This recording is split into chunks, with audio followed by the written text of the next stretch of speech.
6 படை வீட்டில் முருகன் எப்படி இருக்கிறான் அப்படிங்கிற 4 வரி சொல்றான் சார். அந்த மனுஷன் 7ஆம் கிளாஸ் படிச்சு நான் சொல்றேன் சார். வேண்டிய மாம்பழத்தை கணபதிக்கு அந்த வெள்ளி பனி தலையர் கொடுத்ததற்கு ஆண்டியின் கோலமிட்டு மலை மீது நீ அமர்ந்த படனி ஒரு படை வீடு. ஒருவரும் சத்துவத்தின் சாரெடுத்து நல்ல ஓம் எனும் மந்திரத்தின் பொருள் உரைத்து தந்தைக்கு உபதேசம் செய்த மலை எங்கள் தமிழ் திருநாடு கண்ட சுவாமி மலை. தேவர் படை தலைமை பொறுப்பெடுத்து தோள்கள் தினவெடுத்து சூரன் உடல் கிழித்து கோயில் கொண்டே அமர்ந்த ஒரு வீடு கடல் கொஞ்சம் செந்தூரில் உள்ள படை வீடு.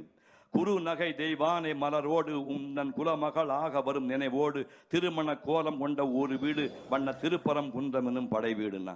தேவர் குறை தவித்து சினம் தணிந்து வள்ளி தெள்ளு தமிழ் குரத்தி தனை மணந்து காவல் புரியவென்று அமர்ந்த மலை எங்கள் கன்னி தமிழர் திரு தணிகை மலை என்றான். கள்ளமில்லாமற் வரும் அரியவர்க்கு நல்ல காட்சி தந்து கந்தன் கருணை தந்து வள்ளி தெய்வானையுடன் அமர் சோலை தங்க மயில் விளையாடு